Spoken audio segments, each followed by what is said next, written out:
5, 4, 3, 2, 1, 0.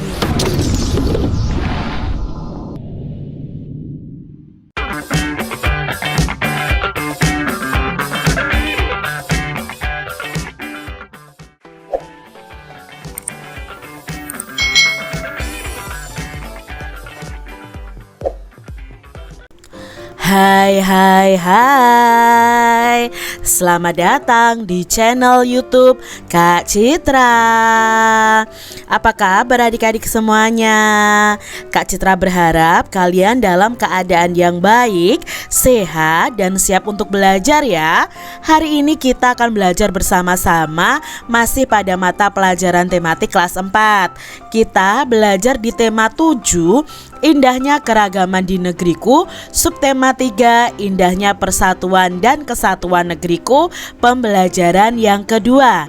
Mari adik-adik kita belajar dengan penuh semangat. Adik-adik, keragaman budaya itu menghasilkan keragaman karya seni.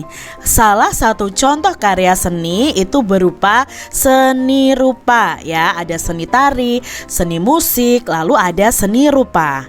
Nah, di sini ada macam-macam karya seni rupa. Yang pertama adalah karya seni montase. Coba adik-adik amati gambar ini, karya seni montase ini.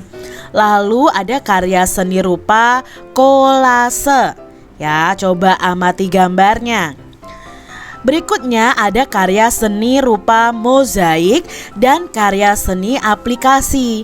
Apa yang membedakan karya seni rupa ini dan bagaimana cara membuatnya? Mari kita pelajari bersama-sama. Adik-adik, karya montase, kolase, aplikasi, dan mozaik merupakan karya seni rupa. Keempat jenis karya tersebut dibuat dengan teknik menempel. Bahan-bahan yang ditempelkan sangat beragam. Yang pertama, kita belajar montase. Montase itu dibuat dengan menempelkan gambar-gambar yang sudah jadi. Gambar-gambar itu bisa diambil dari majalah bekas, surat kabar, atau media lainnya. Gambar-gambar itu kemudian disusun ulang membentuk gambar dengan adegan yang baru yang sesuai dengan keinginan kita. Lalu apa itu karya kolase? Nah, karya kolase dibuat menggunakan paduan aneka bahan. Misalnya ada kertas, kain, dan kayu. Aneka bahan itu ditempelkan pada permukaan gambar. Berikutnya ada karya seni rupa mozaik. Dibuat dengan menempelkan potongan-potongan bahan. Dibandingkan kolase, potongan-potongan bahan yang ditempelkan pada mozaik ini lebih kecil adik-adik. Bahan yang digunakan sejenisnya misalnya adalah kertas saja, atau kaca saja, atau keramik saja adik-adik. Namun supaya lebih menarik digunakan macam-macam warnanya. Berikutnya ada karya seni rupa aplikasi. Dibuat dengan menempelkan suatu bentuk dari bahan tertentu. Karya aplikasi ini banyak diterapkan pada kerajinan kain. Nah, kita sudah mengetahui arti dari masing-masing karya seni rupa. Bagaimana cara membuatnya? Yuk kita pelajari bersama. Yang pertama adalah cara membuat karya montase. Ini adalah contoh gambar karya montase adik-adik. Pertama, tentukan dulu tema karya. Misalnya tentang keragaman budaya di Indonesia. Yang kedua, caranya buatlah rancangan karya montase dulu pada selembar kertas.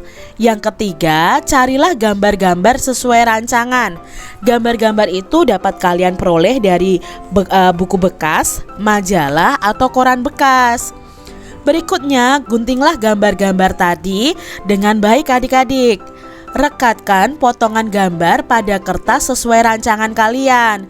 Jika perlu, lengkapi dengan gambar dengan menggunakan pensil, lalu warnailah.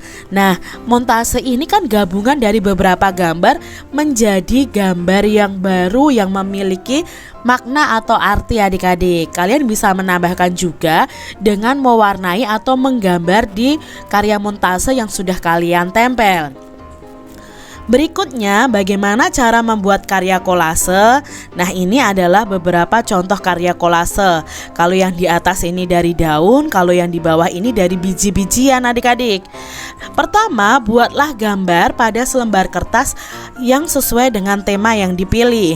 Siapkan bahan untuk kolase, misalnya bisa kertas, kain, kayu, daun, biji-bijian. Lalu potong-potong bahan kolase, kecuali biji ya, biji tidak perlu dipotong-potong. Tempelkan potongan-potongan bahan itu pada gambar sehingga membentuk seperti ini. Kalian harus padu-padankan warna dari biji-bijiannya atau potongan kertas, kain atau kayunya. Berikutnya adalah cara membuat karya mozaik. Nah, ini adalah contoh karya mozaik adik-adik. Nah, bagaimana cara membuatnya? Buatlah gambar pada selembar kertas terlebih dahulu sesuai tema yang dipilih. Kedua, siapkan bahan untuk kolase, misalnya kertas atau kain. Yang ketiga, potong-potong kertas atau kain menjadi potongan yang kecil-kecil seperti ini ya. Lalu tempelkan potongan-potongan bahan pada gambar. Ini cara membuat karya mozaik. Berikutnya adalah cara membuat karya aplikasi ya. Nah, di sini siapkan bahan untuk aplikasi, misalnya kain atau kertas. Kertasnya harus berwarna atau bisa juga memakai kertas bekas kalender adik-adik. Rancanglah gambar pada selembar kertas sesuai dengan tema yang dipilih. Potong kain atau kertas menjadi bentuk tertentu, misalnya daun, bunga, binatang, atau bentuk-bentuk lain yang sesuai dengan gambar rancangan kalian. Tempelkan potongan bentuk tersebut pada benda yang akan dihias. Lalu tempelkan menggunakan lem atau dengan menjahit jika kalian menggunakan kain. Itu tadi cara membuat karya aplikasi. Adik-adik, kita akan membaca di sini tentang percantik dekorasi ruang tamu dengan seni mozaik. Ternyata seni rupa mozaik itu bisa juga untuk mendesain atau mendekorasi ruang tamu kalian. Nah, mozaik merupakan seni dekorasi dengan merangkai kepingan-kepingan bahan berwarna seperti keramik, batu atau kertas. Nah, kepingan-kepingan bahan itu disusun sehingga membentuk suatu gambar. Seorang desainer interior bernama Alexey Steshak ya sukses mempercantik tampilan dinding rumahnya dengan karya mozaik bergambar pohon seperti ini adik-adik. Coba kalian amati, sangat bagus ya gambar mozaiknya, seni mozaiknya ya. Sebelum merangkai kepingan-kepingan keramik, Alexi ini terlihat dahulu membuat sketsa gambar pohon di dinding rumahnya. Ia kemudian menempelkan kepingan-kepingan keramik berbagai macam warna seperti hijau, orange, dan coklat hingga terbentuklah gambar pohon yang unik dan mempesona. Itu tadi adik-adik bahwa karya mozaik itu bisa mempercantik dekorasi ruang tamu kita. Karya kolase, montase, aplikasi, dan mozaik itu menggunakan aneka bahan. Bahan yang digunakan itu misalnya ada kertas, biji-bijian, bulu binatang, kain, kaca, atau keramik. Nah, setiap jenis bahan itu akan menghasilkan tampilan yang berbeda. Tekstur karyanya juga berbeda nih adik-adik. Ada yang bertekstur halus, ada juga yang kasar. Nah, secara umum ada dua macam tekstur permukaan benda, yaitu ada benda yang kasar, ada benda yang halus. Setiap jenis tekstur itu memiliki kelebihan dan kekurangan, tergantung peruntukannya atau kegunaannya adik-adik. Kaca yang bertekstur halus itu bermanfaat supaya dapat memantulkan cahaya lebih baik. Sebaliknya, ban kendaraan itu bertekstur kasar supaya tidak mudah licin dan kendaraan itu tidak mudah tergelincir adik-adik. Nah, adik-adik, sekarang kita akan melakukan suatu percobaan. Pertama, siapkan beberapa pulpen atau pensil. Kumpulkan benda itu sebanyak-banyaknya dari teman-teman kalian ya. Lalu setelah terkumpul, rabalah permukaan setiap benda itu. Kemudian peganglah satu persatu. Peganglah dengan cara yang sama. Bandingkan hubungan kelicinan permukaan benda dengan kemudahan memegang benda tersebut. Catatlah hasil kegiatanmu. Nah, kamu akan lebih mudah memegang yang bagaimana? Yang halus atau yang kasar, adik-adik?